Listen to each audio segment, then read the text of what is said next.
I slept a lot. I watched a lot of Netflix. Lots of television. Got really good at watching television. I had a haircut. That's mostly it. I went to counseling, like divorce counseling, you know. Saw a therapist. Started doing yoga. Bikram yoga, the really hot one, you know. Worked on my tan. Some odd jobs. Yeah, that's pretty much it. Oh, yeah, hey.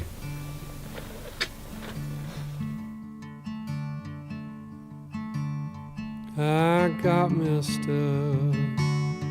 It turned out alright. Women. Warrants. Mainly warrants and women, I think. Change. Yeah, it's something about change. Yeah, needing to change. I think. Reinvention. Yeah, what's the bio say?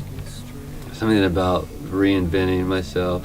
I didn't want to be held back by myself anymore. Sometimes you got to burn the bridges, you know, burn down the ships. Like Cortez, you got to just burn the ships in order to move on to the next thing. So it was important. I wore my hair long for 15 years. I didn't want people knowing how smart I was anymore, you know, or how powerful I was. So I'm incognito now, clean shaven, which is nice. I explored everything I needed to with that monastic living. I wasn't really growing, so I wanted to move on, needed to move on. And it's there, the beard's still there, it's just hidden under my face, you know. It'll come back eventually. I missed seeing me in a long time. It's like 15 years of self-imposed exile. And all those things shifted too and changed. The symbols, the symbols got hijacked by pop culture. It had a different sort of, it took on different things back then than it does now, which is fine. But it wasn't like a hipster beard where you grow it for a few months or 8 months or a year. It's like 15 years of going down a particular path of introspection, and I didn't want others seeing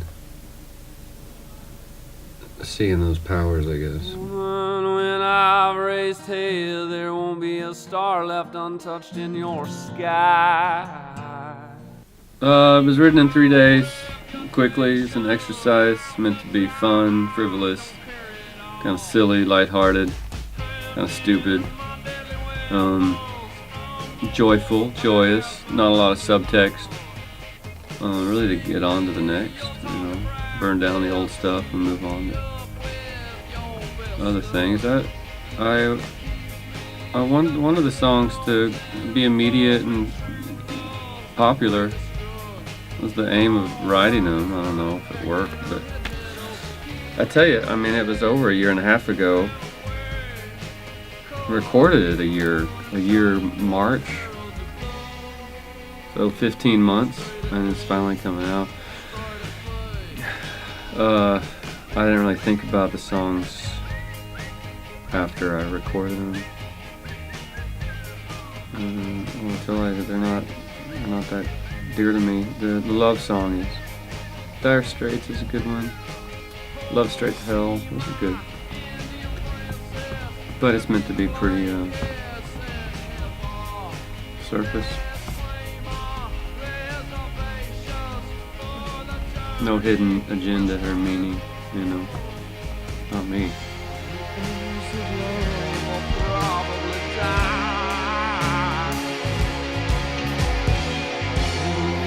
Well, it was funny, straight and to the point, and having only put out one other record prior, 7 years ago, I thought it was funny calling it a hits record, you know. We needed to hit immediately and get there quick before the robot takes over, robot invasion.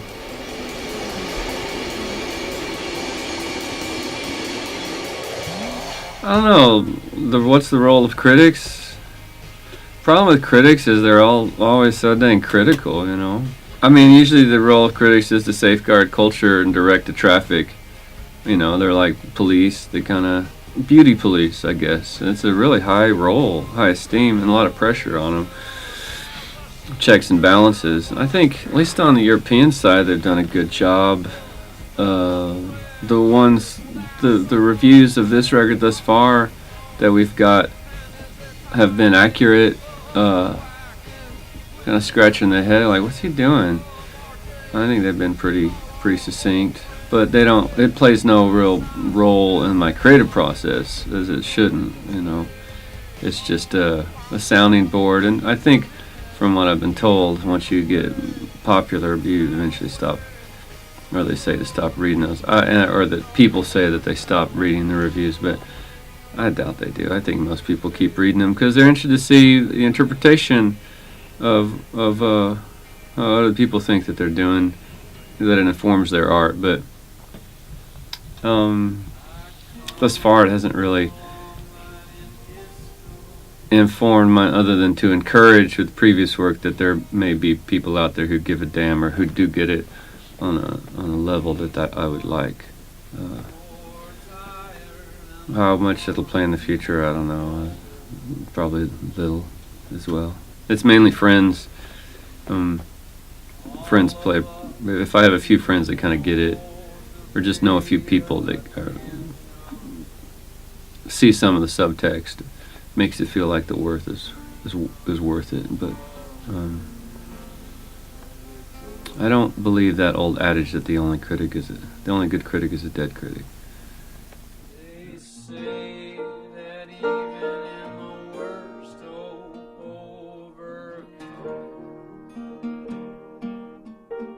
overcomes. All of these songs are written on guitar. Were written on the guitar. I have a shit ton of other music that was not. But all these were definitely started on the guitar, and that's more forced out. Inspired melody, I don't really put those songs out anymore, but these were all written on the guitar as the first prime cost.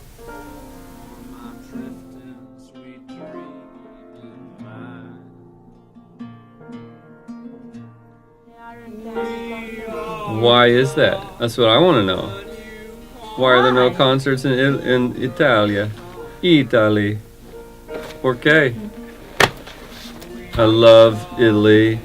I love the food and the culture and the women and the language. Maybe not the women. Can I say that still? Is that bad? No. Okay. The women. I'm married now. I'm partnered now. So I don't like the women anymore. But the food, the spaghetti, pasta. You know, I went backpacking in the 90s, last century, before you were born, and having grown up in Texas, shitholes of Texas. We don't have much that's very old, you know, because it's a new country. I mean, for white people, not a lot of recorded history. And it's such a hot, rugged land, there's very little left. So I think it was founded in 1845, or joined the States at least. And the towns are about 100 years old. Anyway, when I ended up in Rome, backpacking, it radically changed my life, seeing that. The physical memories. It was very substantial. Going to Vatican City Museum and seeing that art, the holy art, Christian art, seeing leaving a testament of beauty, and radically changed my feel on things. It'll always have a special place in my heart, I guess.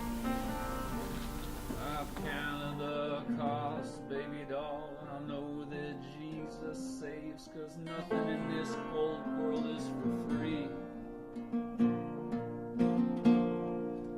There are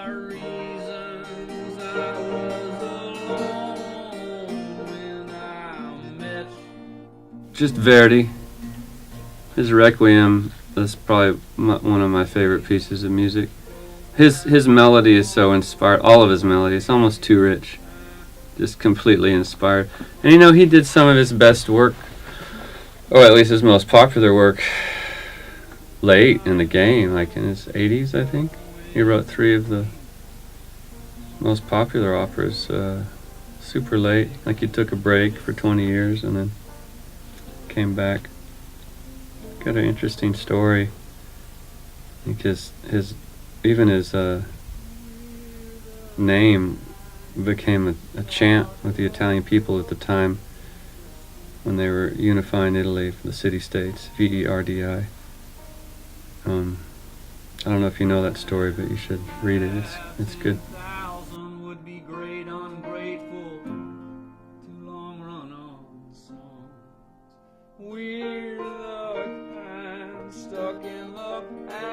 Well, I think it's good for music, good for art. Whenever there's political unrest, it seems to be, not always, but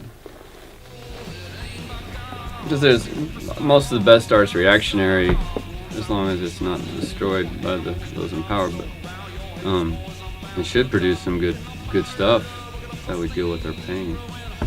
I think if I had to say any cause of concern, it'd be that we take the same approach that the algorithms take with the cell phones and stuff, with confirmation bias, information bias, where we're preaching to the choir. I think that what would be smarter if people went undercover and tried to lead people rather than push them to greater understanding.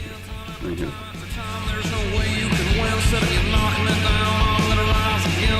you want to collaborate with me, I'm awesome. Maybe Warren Ellis, he's pretty. Warren Ellis and Dustin O'Halloran, his piano works, and I recommend everyone to go and buy. I feel honored to having known him. But Warren's playing he's a real player, Warren Ellis, from 33 and Bad Seeds and stuff. Whiskey Straight Love off the smash hit record, The Straight Hits, coming out tomorrow, Friday the 13th, April 2018. Perfecto. God bless Italy. I love Italy. It's like my favorite country ever.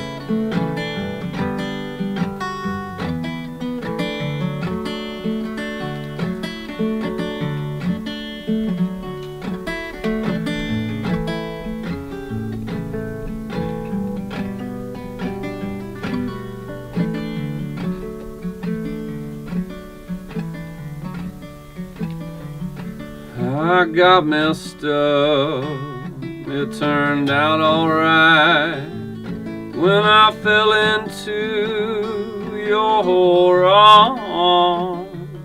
'Cause when I woke up, yeah, I'd found out I drank whiskey straight into love.